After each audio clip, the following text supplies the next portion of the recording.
Hello. आप सभी को एमआर का बहुत बहुत नमस्कार।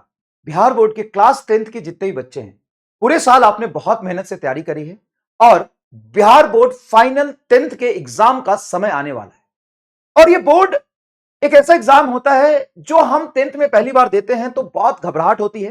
पूरे साल भर शिद्दत से मेहनत और पढ़ाई करने के बावजूद भी हमें लगता है पता नहीं क्या आ जाएगा। और कुछ बच्चे ऐसे भी होंगे जो थोड़ा बहुत कामचोरी किए होंगे, उनको तो बहुत ही डर लग रहा होगा। तो उन सभी के सॉल्यूशन पे आज हम बात करने आए हैं। ध्यान से सुनिएगा बेटा, ये जो समय है वो पैनिक करने का समय नहीं है। ये एग्जाम पे फोकस करने का समय है। बचे हुए कुछ दिन हैं, उसमें मैक्सिमम आउटपुट निकालने का समय है। तो आपको तैयारी कैसे करना है? अब आप ये भूल जाइए कि आपने कितना पढ़ा है। आप ये भूल जाइए कि आपने बहुत अच्छे से रिवीजन किया है या बहुत अच्छे से आपने तैयारी करी है, कुछ चैप्टर छूटे हुए हैं, कुछ चैप्टर कंप्लीट नहीं किया या रिवीजन नहीं किया, ये सब भूल जाइए। अब समय है बहुत फोकस तरीके से, जो रिलेवेंट है, हाईली इंपॉर्टेंट है, उन चीजों को रिवाइज करने का, या वो बचा हुआ है तो उन चीजों को अच्छे से पढ़ने का। ठीक है, ये पैनिक मोड को आप कट करेंगे और टॉपर्स मोड को आपको क्या करना है? ऑन करना है। एवरेज स्टूडेंट और टॉपर स्टूडेंट में एक फर्क होता है, वो होता है कॉन्फिडेंस का। आपके अंदर अगर कॉन्फिडेंस है ना, तो आप जितना पढ़ के गए हो ना, उसको आप अच्छे से एग्जामिनेशन में लिख के आ पाओगे।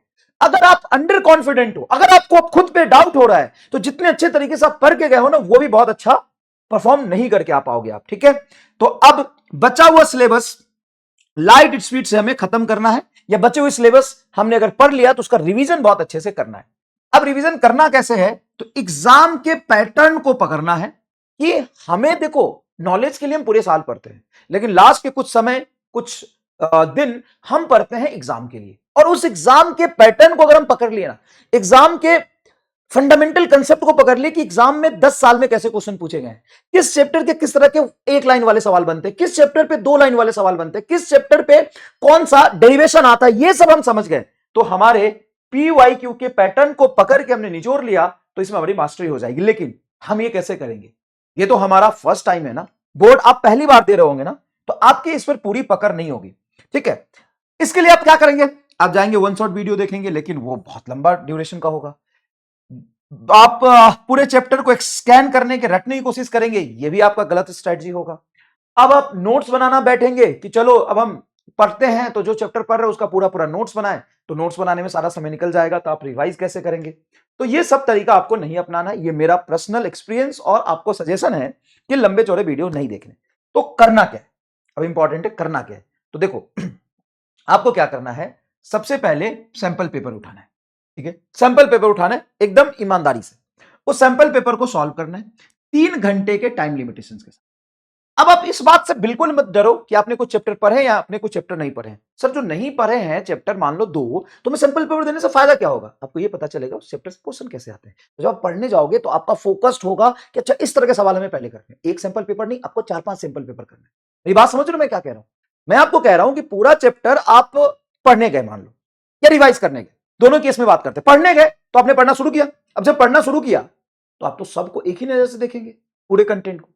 आप रिवाइज करने जा रहे हो तो पूरे चैप्टर जब आपने पूरे साल में पढ़ा एक ही नजर से देखेंगे। लेकिन अगर आपने सैंपल पेपर किया, मान लो सैंपल पेपर आप 20% कर पाए, तो 80% आपको पता चला किसी चैप्टर में पढ़ना क्या है।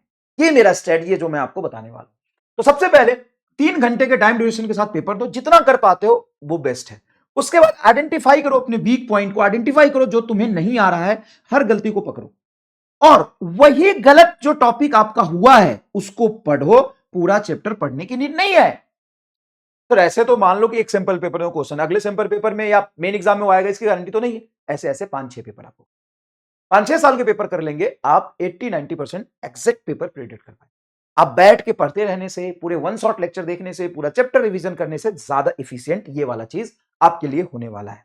ठीक है, फिर आप दूसरा पेपर पकड़ो, या उसी पेपर को एक बार और दो, और उस बार इस बार पूरा मत लिखो, लेकिन देखो कि अगर आप अब दोगे उस पेपर को अपनी गलती को सुधार के तो कितना कर पा रहे हो। फिर रिपीट करो अगले पेपर के साथ, यही सिंपल पेपर के साथ अपनाओ। क्लियर है? हाई प्रोबेबिलिटी बोर्ड एग्जाम में कंसेप्ट और क्वेश्चन जो रिपीट होते हैं उनको बहुत अच्छे से करिए। पैटर्न रिकॉग्नाइजेशन हो जाएगा आपका कि पैटर्न कैसे आता है। दूसरा लैंग्वेज, मान लो आपको कंसेप्ट आता है, आपने पढ़ा भी, आपने रिवीजन भी, आप क्वेश्चन भी किए हो, लेकिन एग्जाम में वो कंसेप्ट किस लैंग्वेज के साथ पूछा जाता है, ये भी बहुत इंपॉर्टेंट है। ठीक है, तो जिस टाइप के क्वेश्चंस पूछे जाते हैं, असर्शन, रीजन या लैंग्वेज वाले, उसकी अच्छे से प्रिपरेशन करिए। ठीक है, इन सभी के लिए पीडब्ल्यू आपके लिए एक्सक्लूसिव गिफ्ट लेके आया, और वो गिफ्ट क्या लेके आया ध्यान से सुनिएगा।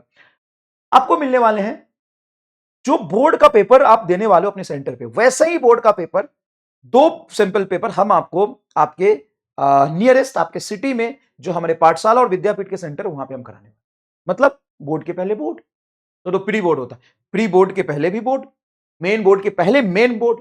मतलब सर, मतलब ये सिंपल है कि आप अगर 10th के स्टूडेंट हैं तो आप जाइए पाठशाला विद्यापीठ के सेंटर पे, वो बोलिए कि मैं 10th का स्टूडेंट हूं और मैं एमआर सर का वीडियो देख के आया हूं और मुझे ना सिंपल पेपर या टेस्ट देना है, बोर्ड से पहले बोर्ड देना है।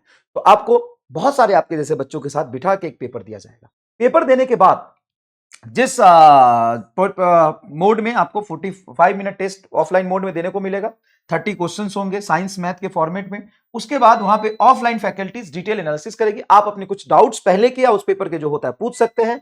Exam date 24 and 25 of January को होगा, टाइमिंग 2 PM। आपको 2 बजे जाना है। आप अगर वीडियो इसको 24-25 के बाद देख रहे हो तो क्या अब तो लेट हो गया, अभी भी लेट नहीं हुआ, आप सेंटर पे जाइए, अगर पीडीएफ अपलोड अवेलेबल होगा तो ये आपको वहां पे मिल जाएगा, ठीक है। Subject covered math and science होंगे, मैथ एंड साइंस की पूरी आपकी प्रिपरेशन करा दी जाएगी। हार्ड कॉपी कलेक्ट कर सकते हैं आप नियरेस्ट सेंटर से। अगर मान लो कि आपको टेस्ट नहीं देना, सर हमको दे दो पेपर, हम घर पे बैठ के पढ़ लेंगे, तो आप ये पेपर ले सकते हैं वहां से, कोई प्रॉब्लम नहीं है। आप ऑनलाइन भी इनरोल कर सकते हैं, सेंटर पे जाके बात कर सकते हैं। ऑनलाइन कैसे इनरोल करेंगे, तो आप पीडब्ल्यू का ऐप डाउनलोड करेंगे, स्कूल बोर्ड क्लास 9 10 में इनरोल करेंगे, क्लास 10th में जाएंगे, स्टेट बोर्ड पे जाएंगे, बिहार बोर्ड पे जाएंगे और यहां से आप इनरोल कर लेंगे। इनरोल करने के बाद आप जाके वहां पे सेंटर पे दिखा सकते हैं मैं इनरोल्ड हूं, मुझे पेपर देने दीजिए। 24-25 जनवरी को दिन में 2 बजे पूरे बिहार के जितने भी सेंटर्स हैं वहां पे सारी फैसिलिटी अवेलेबल होगी, ठीक है। ओके सर, कहां पे सेंटर है? मुजफ्फरपुर, पटना, दरभंगा, पटना, पूर्णिया, पटना के अलग अलग जगह पे, मोतिहारी विद्यापीठ, पटना सियाना, पटना कंकरबाग, सहरसा, समस्तीपुर, सीतामढ़ी, भागलपुर, पटना, बिहार शरीफ, सासाराम, औरंगाबाद और गया विद्यापीठ। तो इन सभी सेंटर्स पे आप जाके एग्जाम दे सकते हैं। बेटा बिल्कुल भी पैनिक और परेशान होने की जरूरत नहीं है, आपको अपना 100% देना है। बचे हुए समय को यूटिलाइज करिए। अब पीछे जो बीत गया है उस पर फोकस करके या रिग्रेट करके कुछ नहीं मिलने वाला है। आप स्मार्ट स्ट्रेटजी को यूज करिए। आप एग्जामिनेशन पैटर्न देखो, अब एग्जाम आप जिस दिन दोगे उस दिन आपको ना बहुत सारे नए एक्सपीरियंस होंगे, वो सारे एक्सपीरियंस बहुत सारे सिंपल पेपर सॉल्व करके पहले ले सकते हो, ताकि जब आपको एग्जाम में वो सिचुएशन फेस करो तो आप बहुत अच्छे तरीके से परफॉर्म कर पाओ। All the best, thank you so much.